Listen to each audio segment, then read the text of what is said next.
Hi everyone, welcome to thunderbaytrees.ca. My name is Jay, and today I am joined with my friend Marianne Jones, who's a local poet here in Thunder Bay, local writer.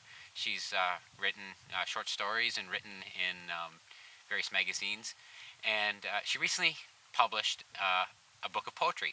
Hi Marianne. Hi. Right. So let's hear this poem. Life cycle. Surprises. A gust of leaves startled from the ground like birds. A moment of grace. A fragment of bark flapping on a birch. The tree mourns the loss of its children. The wildness of the wind has scattered them. They don't look back. They don't return. After a long mourning, the tree gives birth again, is comforted. But autumn returns, scythe in hand. I guess this probably hints at my ignorance as this kind of uncouth kind of guy.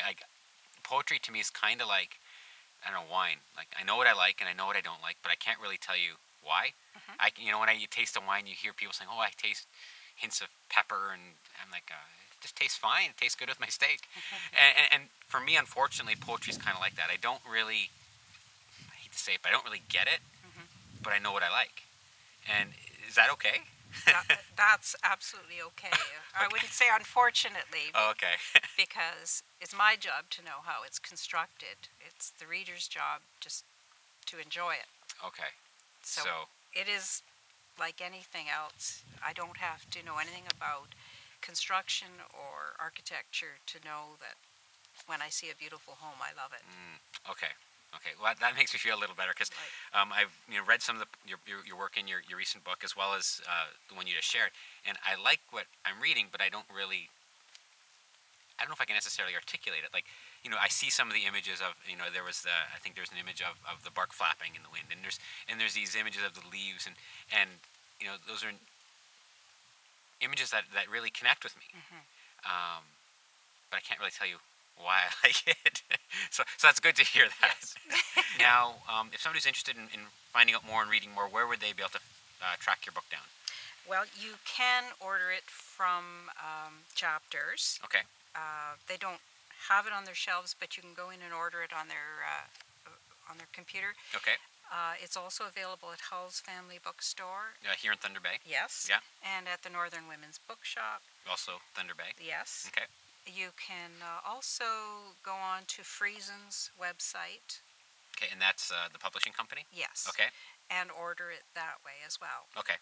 So what I'll do is I'll put some links just below this video here where if you're interested in finding out more and we'll have some more information for you if you're interested in picking up the book. And it's called Here on the Ground. Here on the Ground. Now, what was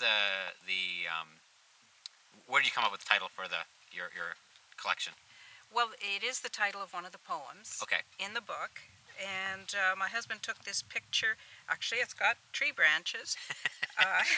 The moon rising through a network of branches and a little bit of ground here. And it seemed symbolic of we're here on the ground, but we're looking upward and yearning toward something out there. Right. I'd be curious. Could you read The Here on the Ground Yeah. poem? Yes. Yeah. Absolutely. It's also one of my favorites. Here on the ground. No, I never really got over the loss of you. Though to everyone's relief, I'm finally behaving myself. I make tentative impressions on my days now, like a child finger painting, and am pleased to see I still have prints, can make a mark with my thumb and fingers. Life is still sweet, and there are new blooms in my garden with Latin names to learn. And I'm noticing again how the poplar branches undulate in a tango with the wind, while the leaves twirl and make soft sounds like castanets.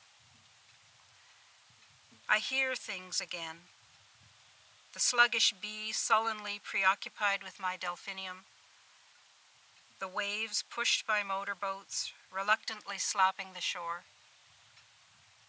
The sounds of a choir singing spirituals on my tape player. The snarl of a power saw biting down a tree.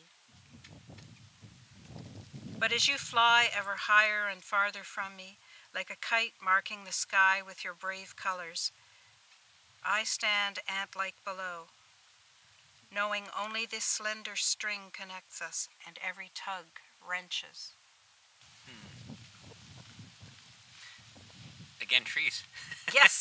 there's trees showing up in that poem. They're always there. Yeah. Now, for you as an artist, as a poet, what is it about trees? Because you read. Well, actually, I don't read a lot of poetry, but there'll be certain artists. Whatever the media, there's certain subjects that they tend to go back to. Now, so what is it about trees in your writing when they do show up? What is it about trees that draws you to them? Well, they're hard to get away from in this part of the world. That's a good point. It's like that arrogant worm song, Rocks and Trees. I've lived my whole life in northwestern Ontario, and they're just part of our consciousness, and oftentimes they suggest things to us in our subconscious that we're not even thinking about. But I would say it's the birch trees they're the ones that I love. They're so elegant and pure, and even in the seasons when they've lost their leaves, as I said in this poem, you see the intersection of their branches against the sky, and that blue shining through the white is amazing. At this time of year, when there are leaves left, the light backlighting the yellow leaves just makes them glow, and it's I don't know, they're just maybe a symbol of beauty to me. Yeah, well, and the birch, like they're very remarkable because they are so, there's a bunch around here. They are so white, and when you can sometimes see this great contrast between the light bark with the evergreens that are pretty ubiquitous in many parts of the region. Right. And they also make good firewood. That too. Yeah. That too. Yeah. Well, one of the goals of this video blog is to kind of hit the topic of trees in and around Thunder Bay from a lot of different perspectives. Certainly, there's things on caring for trees and pruning and things like that. And this episode, number 31, is the first one that I'm kind of trying to take a bit more of an artist's perspective. And in the months to come, I'm hoping to bring on, as guests, other artists who kind of look at trees from more an artist's perspective. So today we had Marianne Jones, so thank you for joining me today. Thank you. And so that's something to look forward to over the course of the winter. I'll probably be outside a little less, especially when it gets cold, and I'll be going indoors and chatting with folks who kind of look at trees from a slightly different perspective than my natural tendencies. So until next time, my name is Jay for ThunderBayTrees.ca.